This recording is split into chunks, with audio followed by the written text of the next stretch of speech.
Hola, ¿qué tal? Muy buenas tardes. A nombre de GBA Consultoría y Capacitación y de la contadora Ángeles Mandujano, quien es directora de este programa, les doy la más cordial bienvenida a una emisión más de los mejores fiscalistas de México. En esta ocasión, hablando del tema análisis de pagos a trabajadores para ISR. Para esto, el día de hoy nos acompaña el licenciado Vicente Velázquez Meléndez, de quien me permitiré dar una reseña de su trayectoria académica y profesional. Es licenciado en Contaduría Pública por la UNAM. Cuenta con la maestría en Administración de las Contribuciones y la especialidad en Contribuciones. Además, ha cursado los diplomados en Contribuciones en la UNAM y el diplomado en Ingeniería Financiera en el Colegio de Contadores Públicos de México.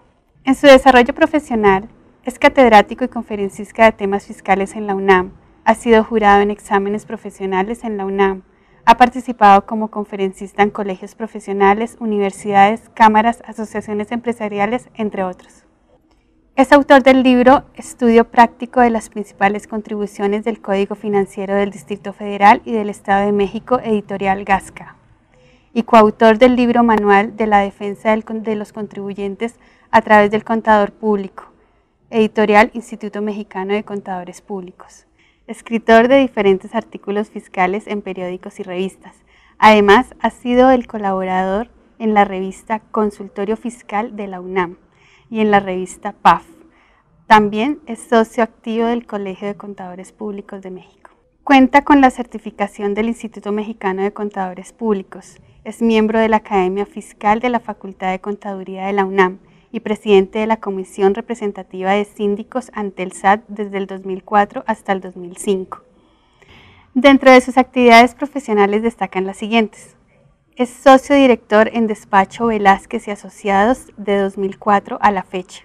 Fue socio de Impuestos de Despacho del Valle y Asociados y Senior Manager en Impuestos en PricewaterhouseCoopers hasta el 2000. Ahora los dejo en la conducción del contador Francisco Cárdenas Guerrero. Muchas gracias. ¿Qué tal, amigos? Muy buenas tardes. Bienvenidos a un programa más de los mejores fiscalistas de México. Como siempre nos acompañan fiscalistas de renombre, de calidad, y amigos que han querido participar con nosotros en este programa. En esta ocasión se encuentra con nosotros el contador Vicente Velázquez Meléndez. Vicente, gracias por aceptar la invitación y bienvenido.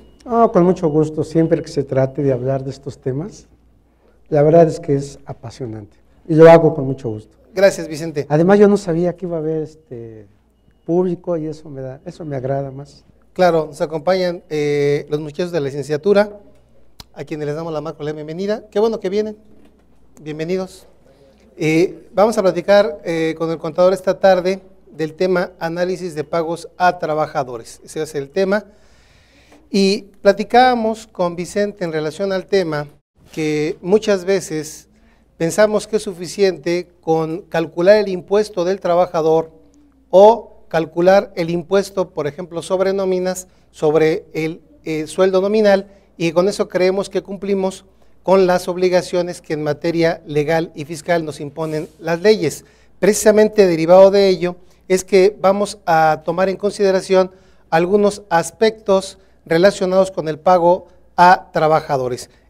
Vicente, ¿te parecería bien si hacemos una enumeración de los puntos que tenemos que considerar relevantes en relación al tema? Sí, claro. Para mí, y seguramente qué bueno que platico con alumnos, yo soy profesor en la universidad y siempre comparto con gente como ustedes, me gusta mucho. Y uno de los puntos que nunca debemos perder de vista es que nuestro trabajo y nuestra profesión y nuestra persona debe tener siempre fines sociales. Nosotros debemos cuidar, además de los intereses de la empresa o la persona que nos contrata, debemos siempre cuidar los ingresos de los trabajadores. Siempre, siempre es parte de nuestra función como contadores, como licenciados en contaduría. Entonces, una de las preocupaciones importantes es parte de nuestro trabajo como contador general, determinar los impuestos. Muy bien. Como auditor, revisar los impuestos. Como financiero, ver el efecto de los ingresos y la aplicación en los trabajadores. Como administrador, si trabajamos en la parte administrativa, pues dar un buen uso y un buen resguardo y buen objetivo a esos ingresos. Entonces, creo que en todas las áreas de nuestra profesión siempre salen a reducir el pago de salarios, en todos los ámbitos. Hay una contribución que, por lo que me platica la gente de esta institución, vamos a ver más adelante qué es de contribuciones locales en otra sesión. Verán ustedes que para el caso de los impuestos locales de cada estado del país, de cada entidad del país, el pago de la nómina es muy importante. Claro. Para efecto del Seguro Social, para efecto del Infonavit. Después de ver el fondo y el enfoque que le vamos a dar a nuestros pagos, bueno, pues tenemos que ver cuáles son los conceptos que nosotros pagamos a nuestros trabajadores y que debemos cuidar, primero que estén bien determinados. Antes de calcular un impuesto, porque el enfoque finalmente es el impuesto sobre la renta, hoy día vamos a hablar de ese tema, ¿no? Una hora no nos alcanza para abarcar más impuestos. Vamos a hablar del ISR. Antes de calcular el impuesto sobre la renta, yo debo estar seguro que mis remuneraciones están bien hechas. Ustedes saben que hay prestaciones y hay contraprestaciones. La contraprestación se da por aquella relación obrero-patronal. El trabajador presta un servicio, el patrón le paga una remuneración, una contraprestación, que es a cambio de, presto un servicio, recibo un pago por ese servicio. Esa es una remuneración por el trabajo personal.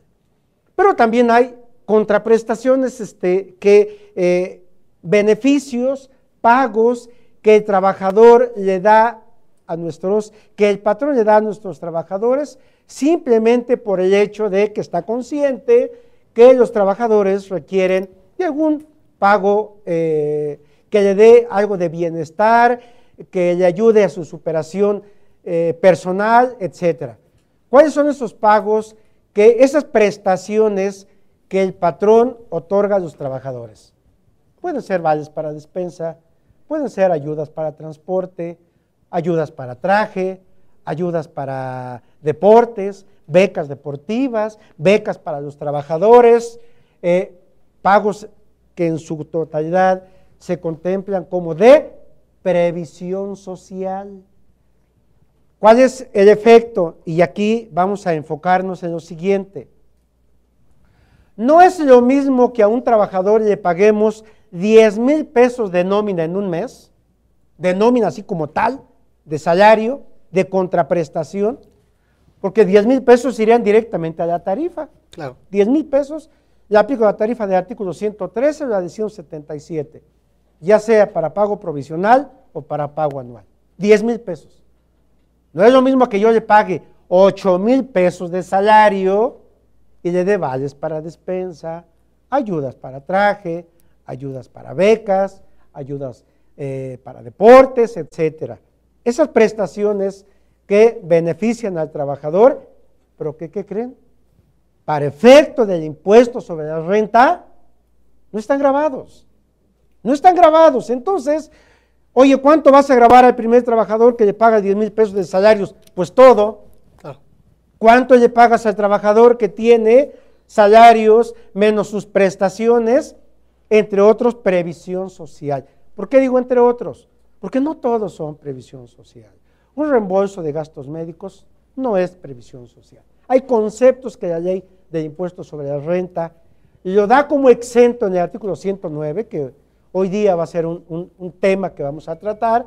Artículo 109 de la ley de impuesto sobre la renta me cita los conceptos exentos, los conceptos que no se graban para efecto de la ley del impuesto sobre la renta.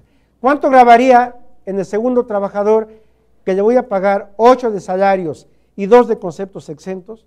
Voy a grabar 8. El gravamen, el impuesto que paga ese trabajador, obviamente va a ser inferior. Vicente, perdón, hasta aquí mencionas dos aspectos fundamentales. Nos hablas de una contraprestación que diríamos que se le remunera por su trabajo. Nos hablas de una prestación por su calidad de trabajador. Aquí a veces algunas empresas cometen, no sé si error, o no sé cómo llamarlo, o si lo es o no lo es. ¿Qué pasa cuando les dan vales de despensa y, por ejemplo, dicen, Si faltas 3 días, te descuento la parte proporcional de los vales de despensa que te correspondían. ¿Es correcto? ¿Se desvirtúa la naturaleza de prestación? Yo creo que sí, porque la prestación que das al trabajador no tendría, porque ustedes dirán, ¿y entonces por qué lo hace X patrón? Bueno, porque él marca sus políticas de el otorgamiento de la prestación, pero eso no implica que esté reuniendo con el requisito del concepto.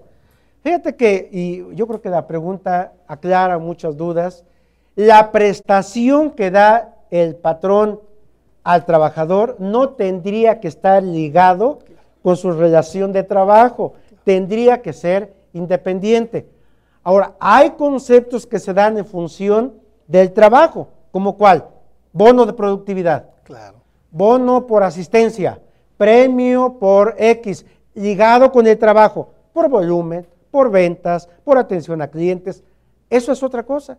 Eso sale del supuesto de previsión social, sale del supuesto de concepto exento y pasa al renglón de los conceptos grabados. Perfecto. Un bono está grabado y está, porque es en función del trabajo.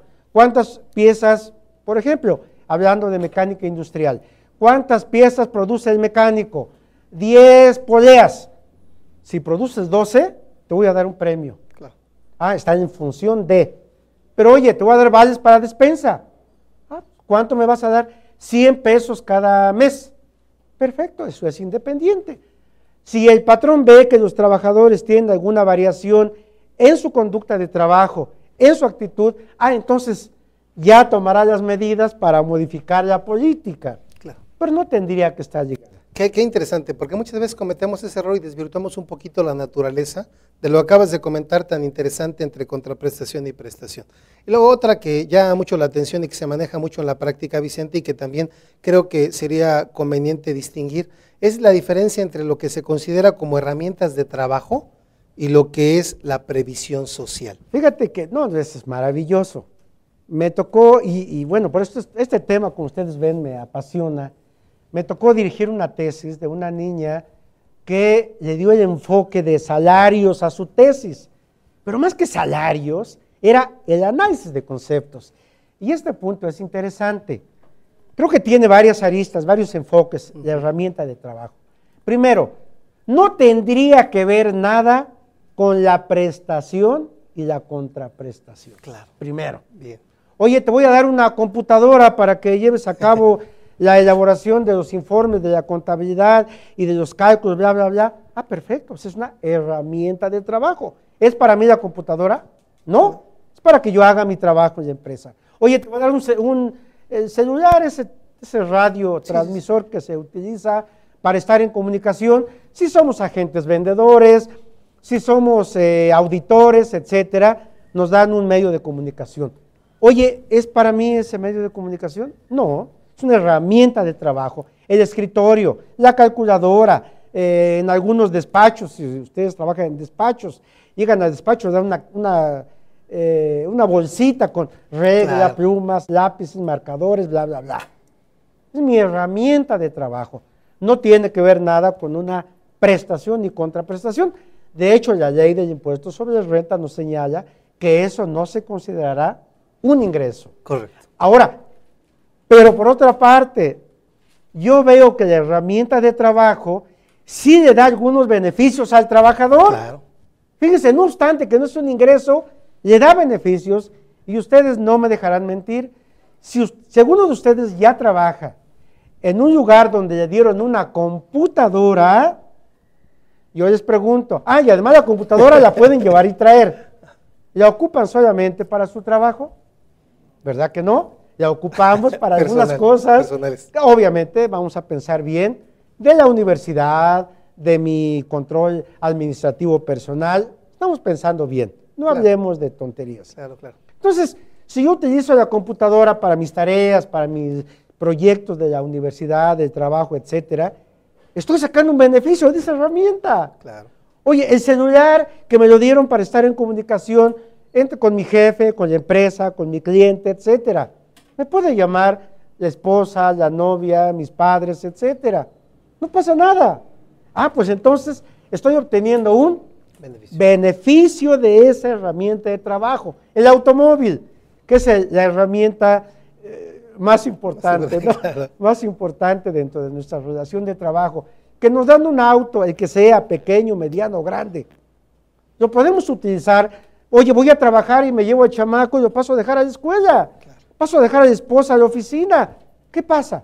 Nada, estoy dando un buen uso, porque además me toca en el trayecto del viaje de mi casa a mi trabajo. Entonces yo creo que no obstante que no es una herramienta de trabajo, le da un beneficio al trabajador.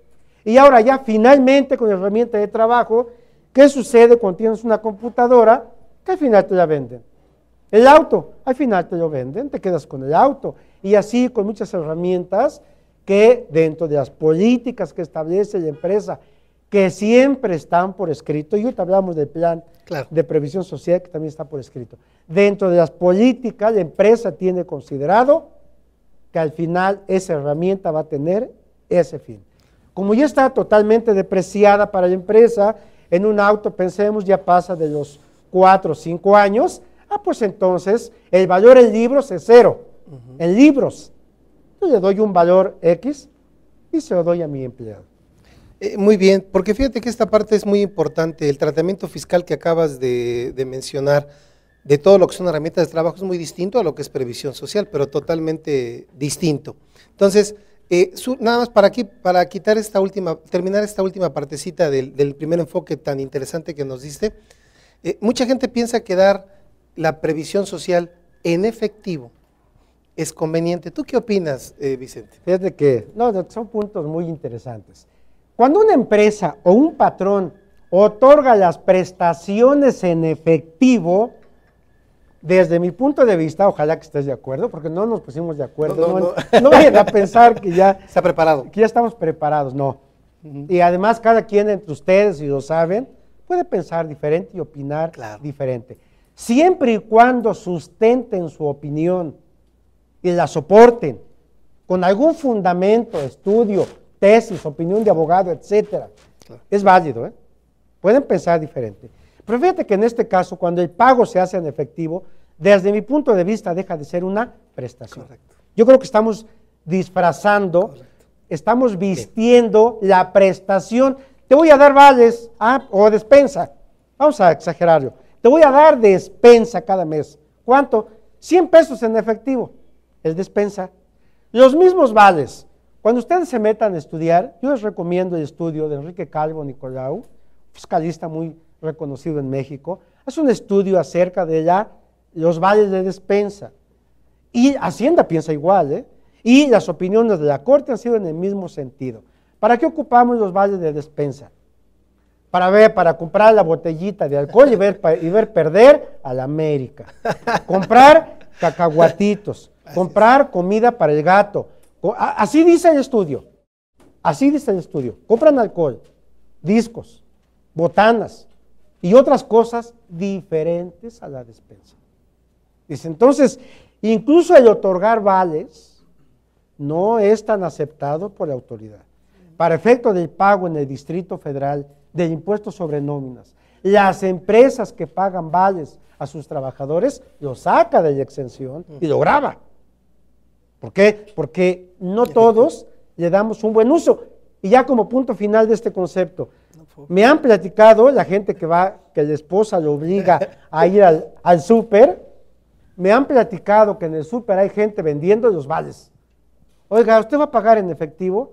Pues yo le doy 1,000 pesos de vales y deme el efectivo. La gente que va al súper, que me han platicado que eso sucede. En la práctica. Fíjate hasta qué grado se manejan los vales y el efectivo en materia de despensa. Entonces, ahora, también es cierto que siendo prácticos, yo no me imagino a un trabajador en el metro con su bolsa o su caja de arroz, azúcar, aceite, piloncillo, jabón, pasta. No me imagino a una persona en el metro cargando la despensa. Yo creo que la entrega de vales, la entrega de una tarjeta o monedero que también se le da al trabajador, yo creo que es lo más práctico hoy día con estos problemas de tránsito y de transporte. Yo creo que el medio más propicio es el monedero, una tarjeta electrónica o los vales. Pero que debiera haber un control para que esa tarjeta o esos vales realmente adquirieran despensa. Yo creo que ese sería el punto.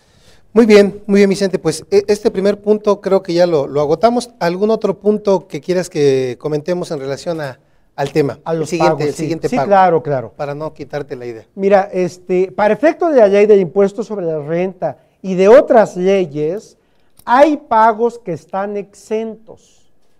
La indemnización, la prima vacacional, el aguinaldo, la PTU.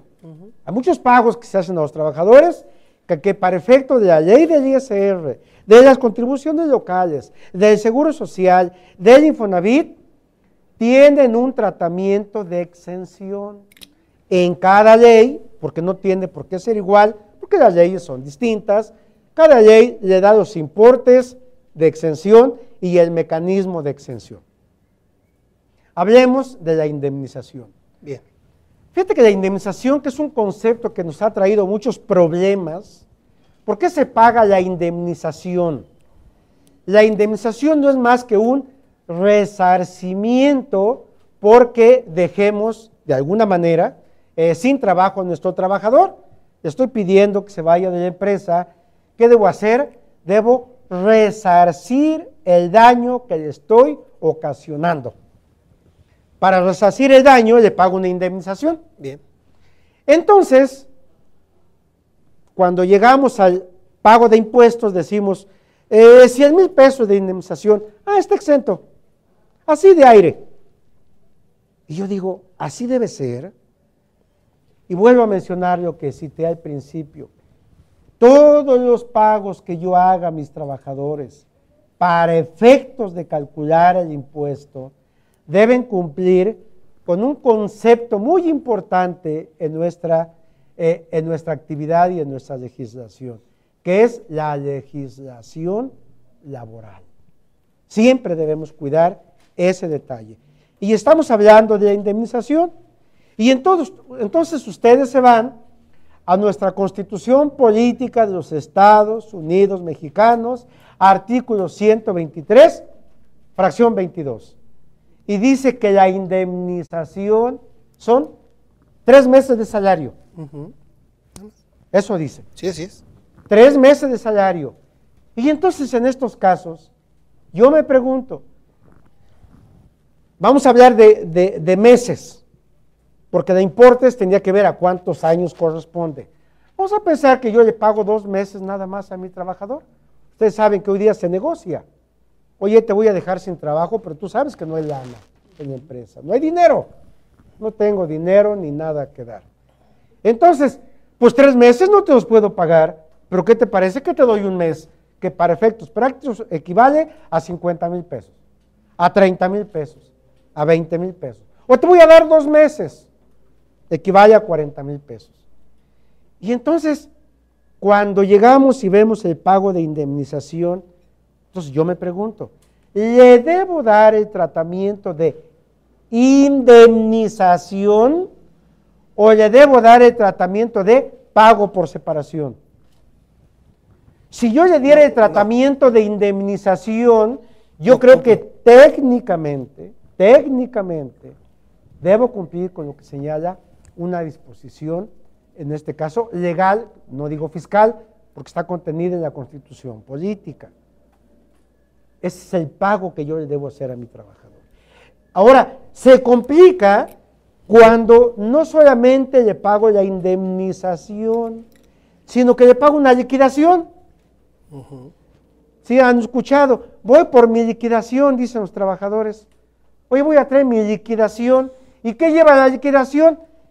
La indemnización, los salarios caídos, la parte proporcional de vacaciones, la parte proporcional de aguinaldo, bla, bla, bla, bla, bla, bla. Entonces, tengo que hacer un análisis todavía más detallado. Oye, ¿qué implica el pago que te hicieron como liquidación? Que no se toma como indemnización, sino que es un pago global. Pues mira, me toca tanto de indemnización, tanto de PTU, tanto de aguinaldo, tanto de salarios devengados, no pagados, bla, bla. Ok. pues ya que tengo el análisis de cada concepto, empiezo a ver si cumple con la legislación laboral y en el caso de la indemnización, con con el concepto constitucional. Si cumple, entonces sí se trata de una indemnización y ahora sí me voy al artículo 109, busco el concepto y marco la exención, ¿verdad?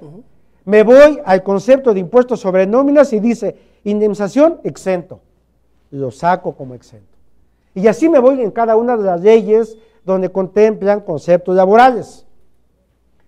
Pero, si no reúne los requisitos que marca para el pago de cada concepto, entonces no puedo llamarle indemnización. ¿Qué le voy a llamar? Como ustedes quieran, premio, pago, bono, etcétera. Pero no es indemnización. Pago por separación, premio, etcétera, lo que ustedes quieran. Ustedes pueden poner el nombre que quieran, pero consideren una cosa, que no es indemnización y que entonces no sigue la exención ni el tratamiento fiscal para el caso de indemnización. Es lo que te iba a comentar, que cuál sería el alcance de la distinción entre indemnización en términos de constitucionales y de la ley laboral y para efectos fiscales, porque si mal no recuerdo, la fracción 10 del 109 te habla de indemnización u otros pagos por separación.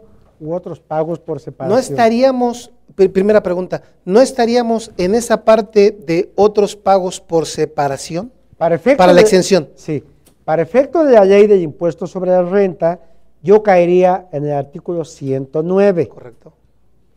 Para efecto del cálculo del ISR.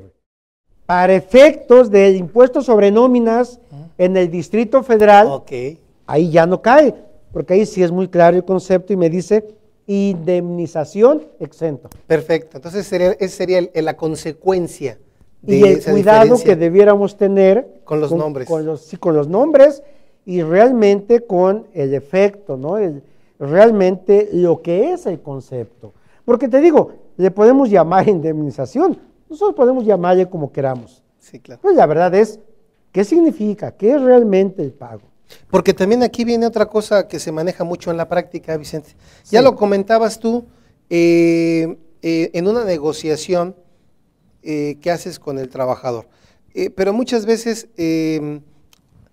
realmente no existe una separación en la cual haya una responsabilidad por parte del patrón, sino que el patrón dice, caray, te vas a jubilar, te tengo que dar de baja y te voy a pagar una gratificación, fíjate el nombre que le dan algunas empresas, gratificación por retiro.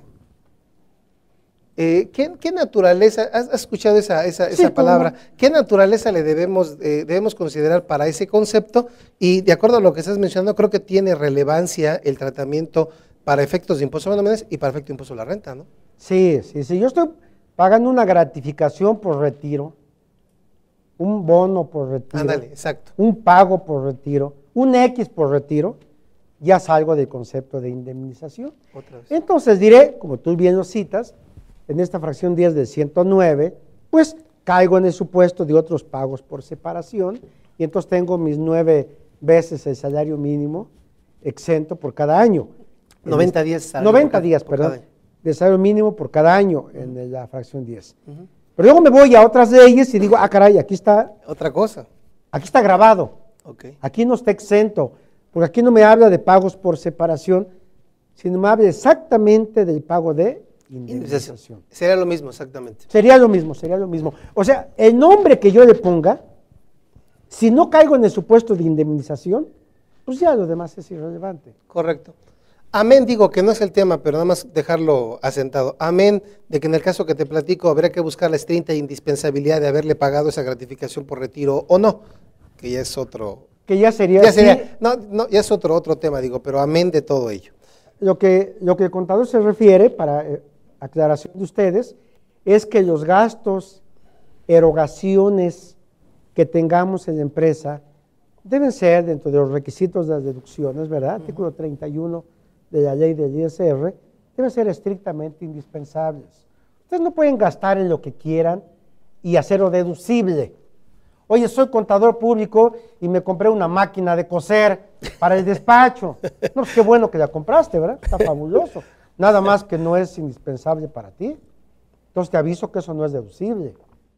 O sea, Claro. hay gastos que en la empresa no reúnen los requisitos de ser estrictamente indispensables. Correcto. Lo último de esta parte de mi parte, Vicente, el tema de los salarios caídos. Muchas veces como contadores, hablabas tú de determinar correctamente los impuestos.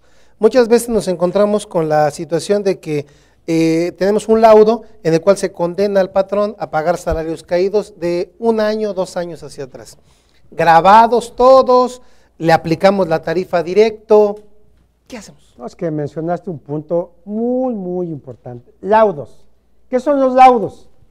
Cuando liquidan a un trabajador, pues el trabajador ve que no hay forma de negociar con el patrón, se va a la Junta de Conciliación y levanta su demanda, se va a juicio y etcétera, y ahí va el proceso.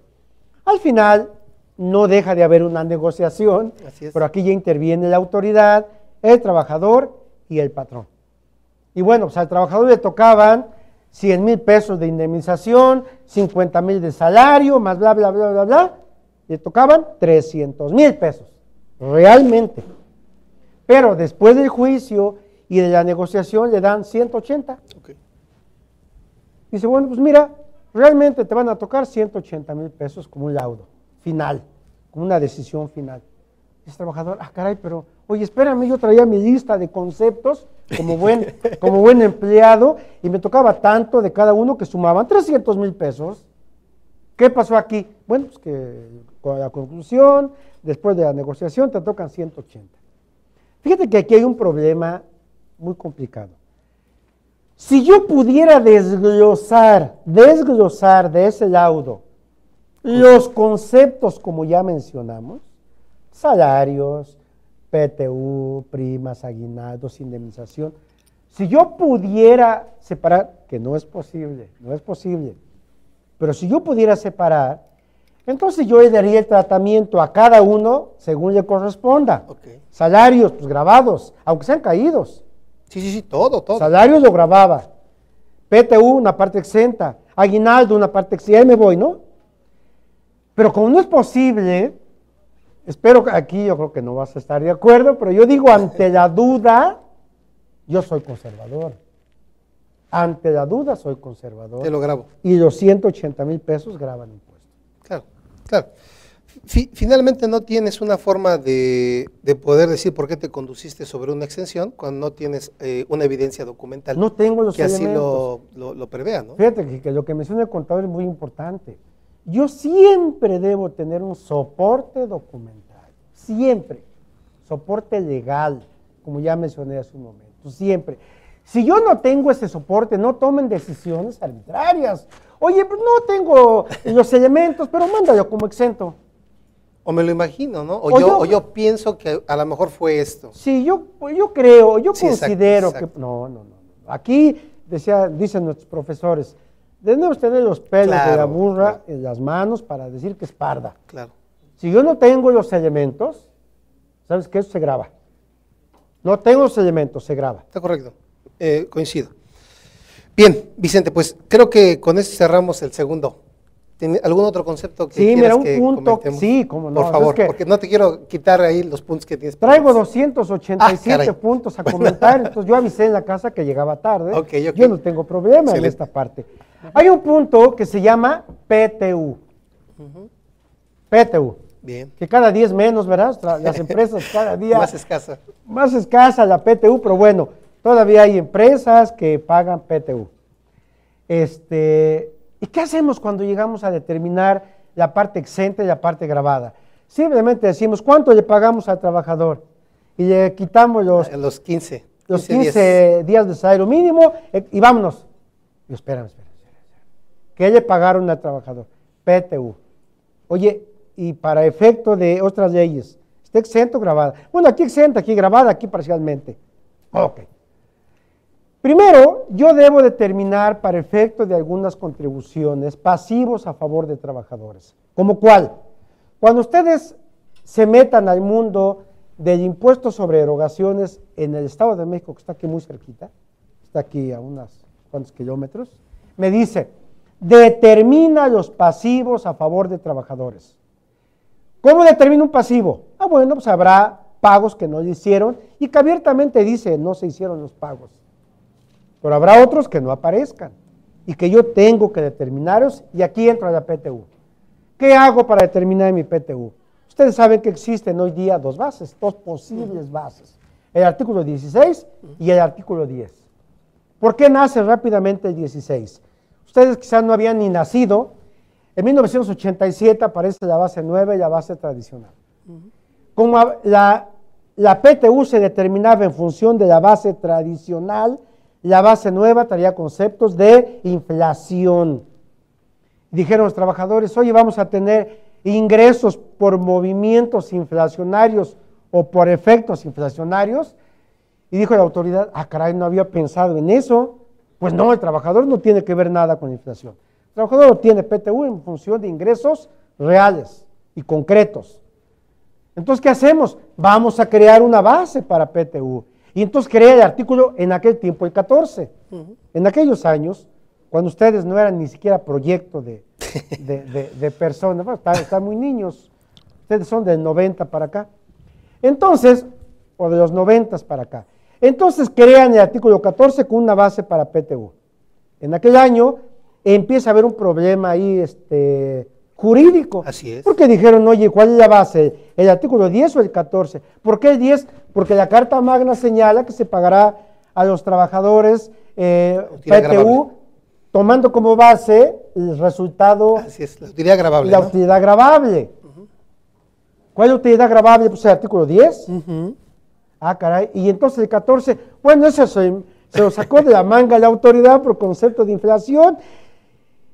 Y dijeron las empresas, santo Dios, ¿y ahora qué hacemos? Bueno, pues unos tomaron el 14, unos el 10, se fueron a juicio y bla. Hubo una serie de problemas en aquellos años del 87, 88 hasta los 90.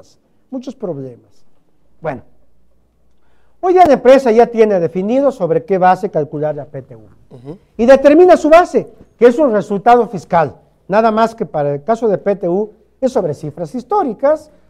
Para el caso del resultado fiscal, que es el artículo 10, pues ahí entra el concepto de inflación, actualización de la pérdida fiscal, bla, bla, bla.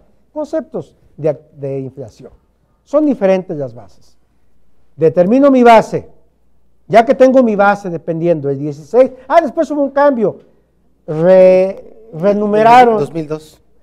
La ley del ISR del 14 pasó a ser el 16 en el 2002 como citas. Por eso hoy día es el 16, originalmente el artículo 14. Ya que tengo mi base, le aplico mi tasa del 10%, mi porcentaje de la utilidad, que es lo que vamos a repartir a los trabajadores. Ya que tengo determinada mi cantidad a repartir, ¿qué hago? Lo divido en dos partes, ¿verdad? Un 50% de esa utilidad repartible se va a determinar en función de salarios pagados. El otro 50% se determina en función de días trabajados. Y entonces saco factores. Y ahora sí, ¿cuánto ganó este amigo en el año? Pues ganó 100,000 pesos. Por el factor le tocan 8,000 pesos.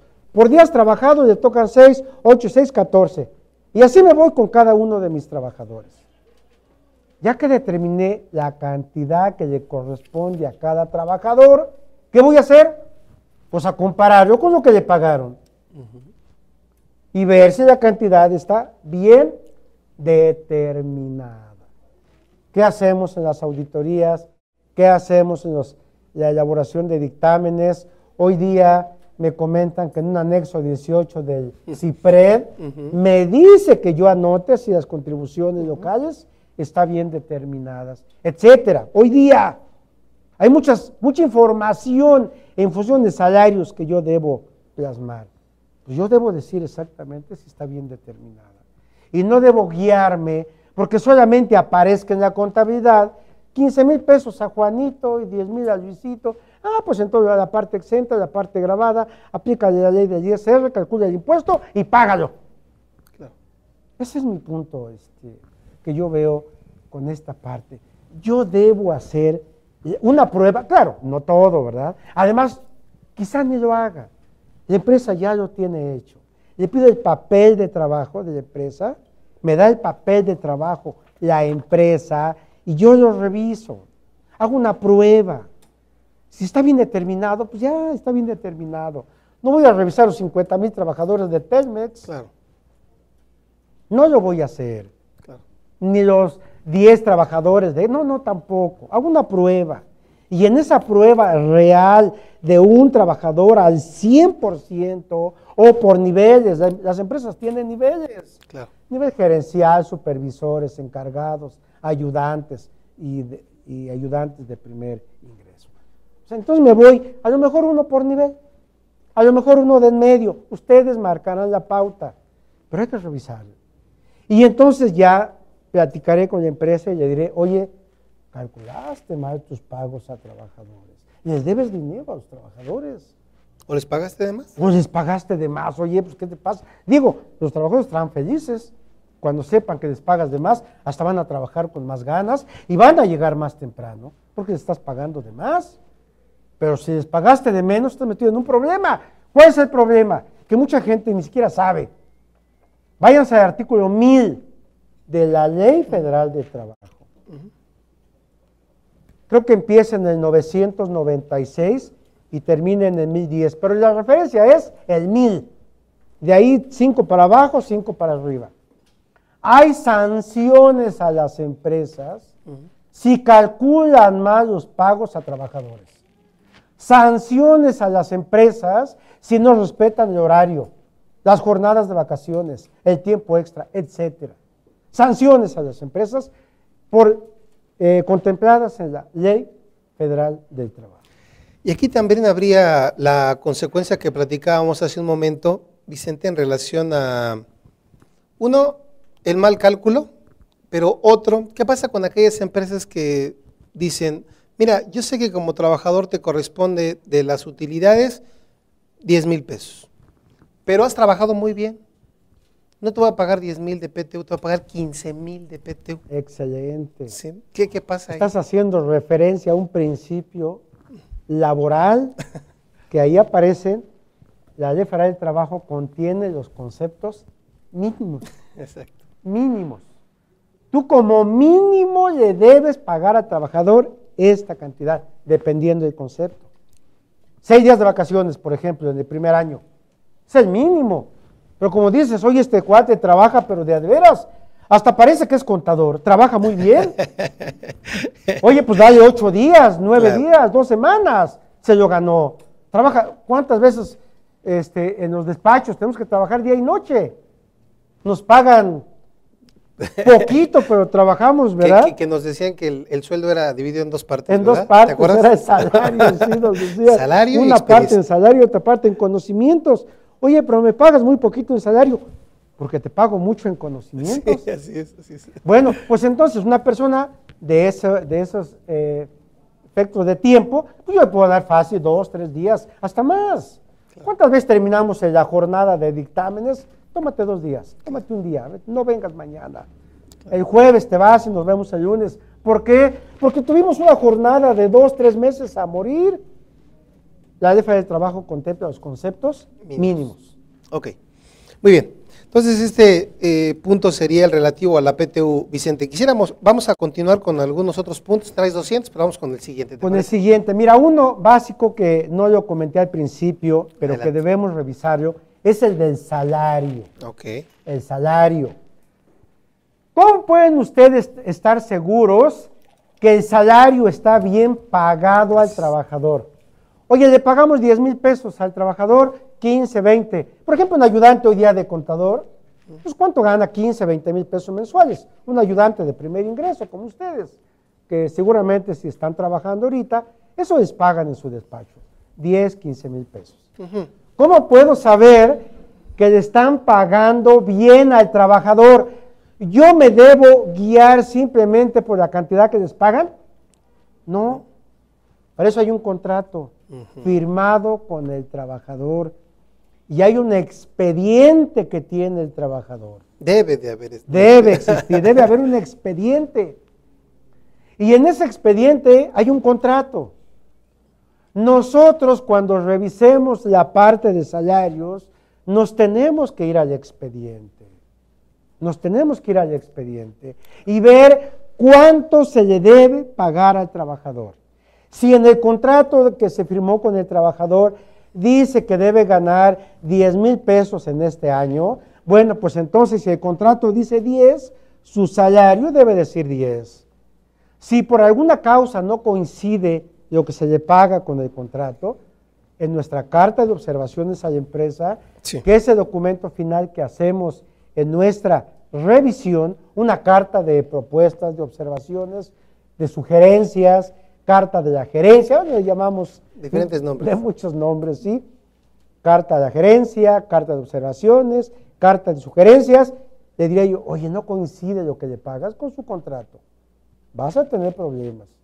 Por favor, si por alguna causa hubo una modificación en cuanto al salario, actualiza tu contrato. Ustedes saben que cuando hay un reconocimiento del trabajador y hay una modificación de algún concepto, se deja por escrito. Se hace una acta, una especie de acta y se dice, oye, eres un buen prospecto, un buen trabajador, un buen empleado. Has demostrado que realmente mereces estar en esta empresa, en este despacho. Vamos a dar un incremento del 5%, del 10%. Hay gente que se le reconoce tanto su trabajo que cada 6 meses el 5%, el 3%, órale, para que le eches ganas. Entonces, eso se deja por escrito y se manda al expediente para que el expediente y el contrato estén completos. Que ya se dio de alta, que ya se cambió de sucursal, que ya se fue a otro estado, etcétera. Todo eso debe estar contemplado en nuestro expediente. Porque fíjate que los empleados que pertenecen a una empresa y que están en diferentes fuentes de trabajo, sucursal, etcétera, tiene efectos fiscales. Tiene efectos fiscales. No es lo mismo que todos nosotros que pertenecemos a una empresa estemos en este domicilio y prestemos nuestros servicios en el Distrito Federal, a Claro. que vayamos a Puebla, Tlaxcala, Aquí el Estado de Veracruz, México. el Estado de México. No es lo mismo. Hay implicaciones fiscales muy importantes. Claro.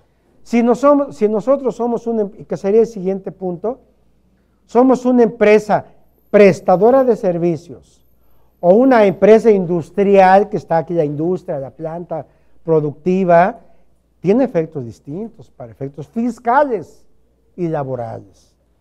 Claro. Entre otros, si nosotros estamos en este lugar y de aquí no nos movemos porque esta es la planta de trabajo, perfecto.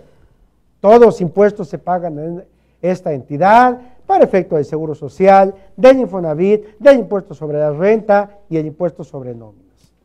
Pero si nuestra planta tiene trabajadores en el Estado de México, como Citas, que está aquí muy cerca, yo debo llevar un control, claro, de la nómina por entidad. ¿Por qué? Porque el impuesto sobre la renta no pasa nada, es federal. Y los salarios están grabados aquí y en Puebla y donde sea, con el artículo 113 y el 177 en el cálculo anual. No hay cambio, no hay cambio. Los conceptos de previsión social son los mismos, el aguinaldo, la PTU, etcétera. Pero una prestadora de servicios que hoy día abundan, como las famosas outsourcing, exacto, que prestan servicios, pero no necesariamente outsourcing. Nuestra empresa es una prestadora, claro, de servicios, instala sistemas, instala maquinaria, instala cosas eléctricas. Constructora, ventanas, alfombras, claro, pone, o sea, limpieza, vigilancia. Una empresa de vigilancia, cuando ustedes van a las tiendas, hay policías vestidos de diferente forma. Hay unos con sus botitas guindas y su traje azul. Son de una empresa que en un tiempo fue mi mi cliente. No es un outsourcing, es una empresa de servicios que manda gente de vigilancia al Estado de México, a diferentes entidades. ¿Qué va a pasar? Que el impuesto sobre nóminas por esa gente que se va a otro estado no se va a pagar en el Distrito Federal. Claro. El impuesto se va a pagar en el Estado de México vía retención. La empresa del Estado de México me va a retener el impuesto y esa plantilla de trabajadores que se fue a otro estado la voy a eliminar de mi plantilla del Distrito Federal. ¿Eso lo hacen las empresas? No.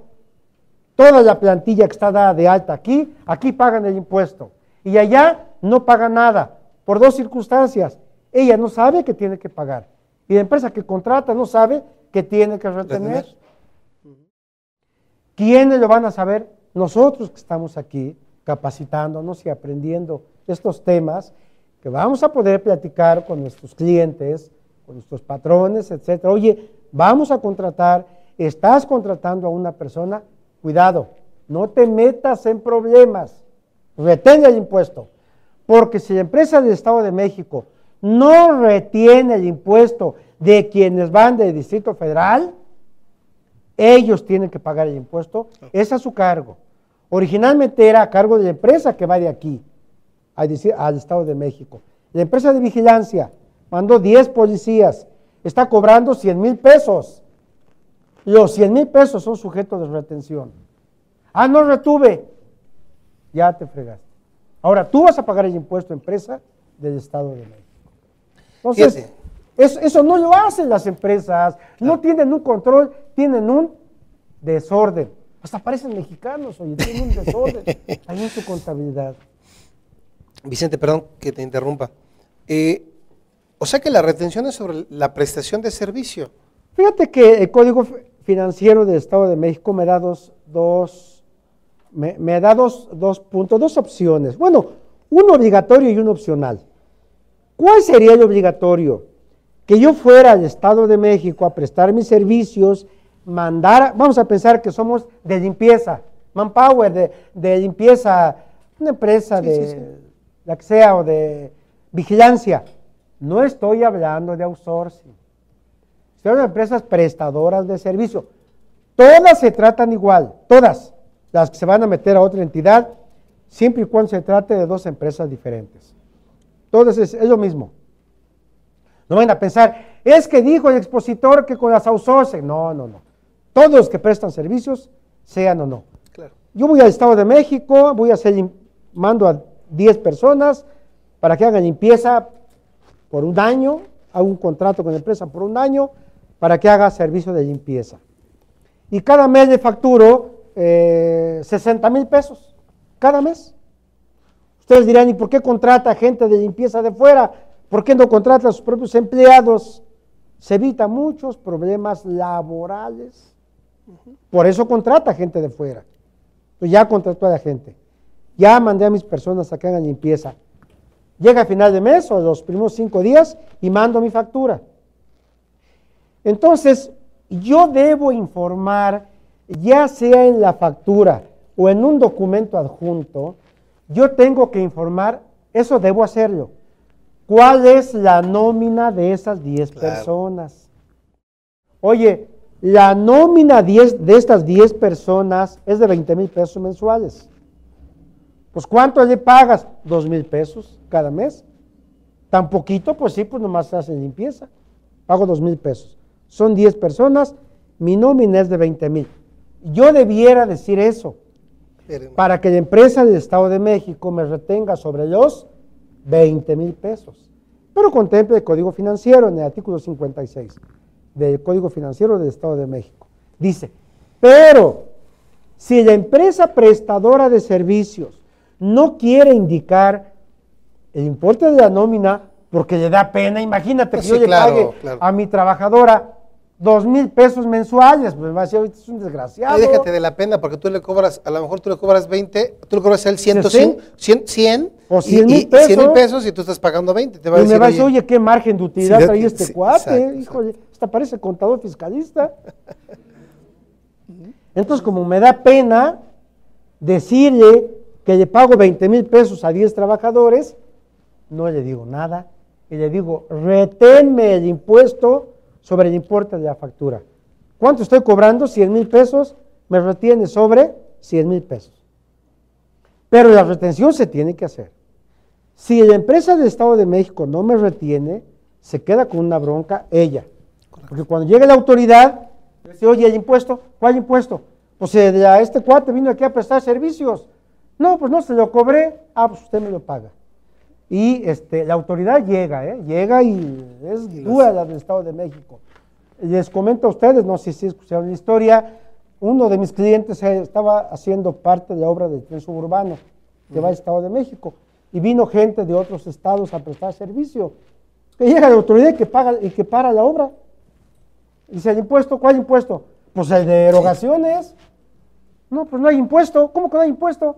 A ver, ¿quién es aquí la empresa que contrata? Pues soy yo, pues el impuesto. Pues, ¿a cargo de quién? No sabía ni que había que calcular un impuesto. La empresa que contrató hizo la investigación, habló con la empresa que vino a prestar servicios y le dijo a la empresa prestadora de servicios, a mí no me retienes, nunca hablamos de estos impuestos. A mí me pagas mis honorarios, mis servicios y punto. Finalmente tuvo que pagar la empresa que contrató, pagar el impuesto, porque la empresa que prestó servicios no quiso que le retuvieran la contribución, porque dijo que lo estaba pagando en Monterrey. Dice, pues yo estoy pagando mi impuesto allá, ¿por qué me cobras aquí? Fíjense ese desconocimiento fiscal. Si yo voy a prestar servicios a Guadalajara, a Veracruz, a Puebla, a Tlaxcala, le doy una leída al código financiero de ese estado, a ver qué va a pasar con mis impuestos. ¿Quién lo hace? Nadie. Nadie lo hace. Oye, vas a ir a Jalisco, vas a ir a Tamaulipas, vas a ir a Chiapas, permíteme ver. No, dice que no me retiene, que no hay impuesto, que no hay nada. Por ejemplo, en el Estado de México, si yo, Vicente Velázquez, voy a prestar el servicio y mando mi factura con IVA, no hay impuesto, porque está exento. Fíjate. Está exento. En el artículo 59 dice, si tú prestas un servicio como persona física y trasladas el IVA o eres sujeto de IVA, etcétera, está exento del impuesto. Ah, bueno, pues yo ya sé si voy a facturar a nombre de mi despacho o voy a facturar a nombre de Vicente Velázquez. Yo sabré. Tengo que medir ese efecto fiscal, ya yo lo mediré y diré que facture el despacho. No, déjalo, yo facturo. Claro. Pero ya estoy con conocimiento de ese problema. Muy bien, no quisiera yo ahondar más en este punto porque vamos a dar una sesión para impuestos locales también, que abordaremos con más profundidad. Tenemos uno más, Vicente, ¿nos puedes dar otro punto más para cerrar el... Sí, mira, dentro de charla? Sí, claro que sí, muchas gracias. Dentro de los pagos y conceptos que hacemos a nuestros trabajadores, como ya mencioné, pues la Ley Federal del Trabajo me permite que yo haga varios pagos, entre ellos la prima vacacional, la prima dominical, el aguinaldo, la prima de antigüedad, etcétera. Bueno, el IMSS pagado por cuenta del trabajador. Vamos a hablar de este concepto. Seguro social pagado por cuenta del trabajador. Ustedes saben que hoy día, les digo, dejen platicar, para entender el presente debemos conocer la historia. Siempre algunas empresas han querido pagar el seguro social por cuenta de sus trabajadores. Ya mencioné, hay trabajadores que realmente son muy dedicados a su actividad y el patrón toma la decisión de pagar ese concepto. Pero la autoridad hacendaria, o sea, la Secretaría de Hacienda nunca estuvo de acuerdo que el patrón pagara por cuenta de, porque una contribución pagada por cuenta del trabajador, es obviamente que es un ingreso para el trabajador, claro, y tenía que ser grabado. Los patrones dijeron, no me interesa que la autoridad no esté de acuerdo. Yo voy a pagar el seguro social que le toca a mi trabajador. Ustedes saben que una parte la paga el patrón, una parte del trabajador y una parte del Estado. Entonces la parte que le toca al trabajador, dijo el patrón, yo la pago. Yo pago la que me toca a mí y la que le toca a él. Y dijo Hacienda, ¿ah, sí? Ah, pues ¿qué crees? Que no va a ser deducible para efectos del impuesto sobre la renta para ti como empresa. Primero, no es deducible. Y segundo, es un ingreso grabado para el trabajador. Estás absorbiendo un impuesto que no te corresponde y que es a cargo de él. O sea, estás generando un ingreso. Así nos aventamos muchos años.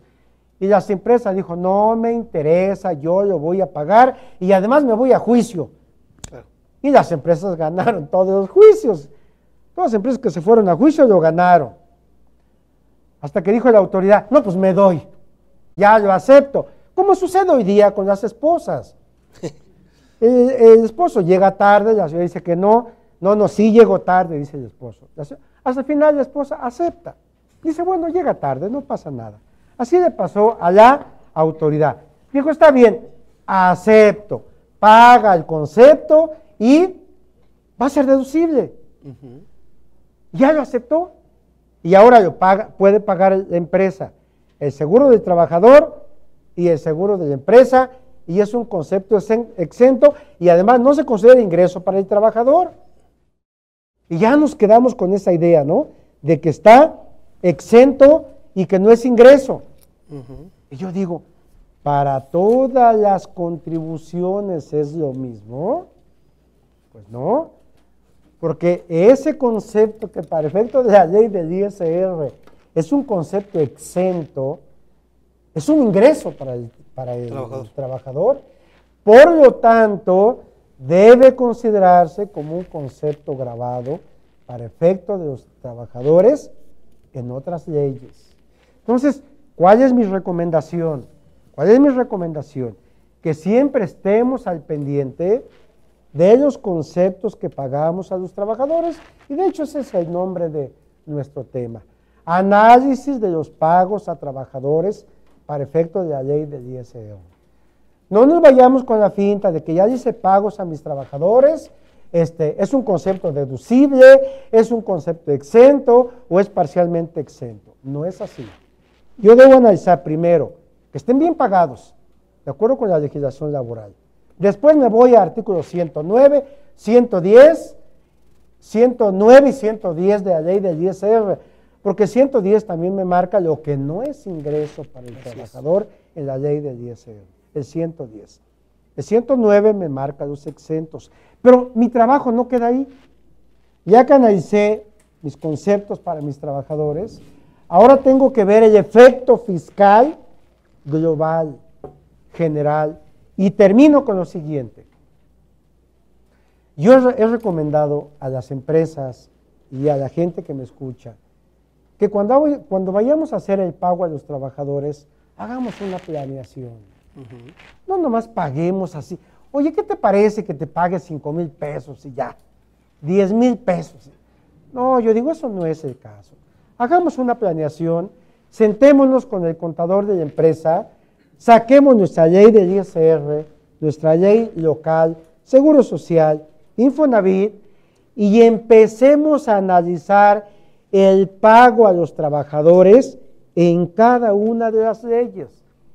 Porque no porque para el ISR esté exenta para los demás. Si aquí está exento, ya está grabado. Aquí está parcialmente grabado. Entonces, hay conceptos que se pagan a los trabajadores, hay conceptos que pueden darle beneficios fiscales, tanto a la empresa como al trabajador. ¿Cómo obtenemos esos beneficios? De ese análisis que hacemos, poniendo nuestras leyes, viendo el efecto de cada pago que voy a hacer en cada una de ellas. Ya que hago una conciliación de pagos y de conceptos y que integro mi nómina, ahora sí, con toda confianza, le voy a pagar a mi trabajador sabiendo que estoy optimizando sus pagos en materia fiscal. Muy bien, Vicente, pues desafortunadamente el tiempo ya nos alcanzó. Yo quisiera, antes de despedir el programa, agradecerte que hayas aceptado nuestra invitación, agradecerte esta charla bastante amena, bastante ilustrativa. Muchas gracias. Y a nombre de GBA, quisiera yo otorgar un reconocimiento al contador Vicente Velázquez, por su participación en este programa, por lo cual les pido, por favor, un aplauso para el contador. Yo les agradezco. Gracias. A buena hora. Muchas gracias. Felicidades. Y bueno, pues voy a ceder la palabra al contador Vicente para que se despida y cerramos el programa. Sí, yo les agradezco la invitación y con ustedes, yo estoy muy relacionado, muy comprometido con los estudiantes y con la gente que le interesan estos temas fiscales. Cuando ustedes tengan a bien invitarme, crean que con gusto, ahí estaré con ustedes platicando. Y Gracias. aquí GBA, que me hace el favor de invitar, yo vengo con gusto. Muchísimas Estos momentos son muy agradables, se comparte lo poco o mucho que uno tiene en materia de estos conocimientos, le dan a uno una satisfacción muy agradable. Muchísimas gracias. Y amigos, hasta la próxima con un programa más de los mejores fiscalistas de México. Buenas tardes. Hasta pronto.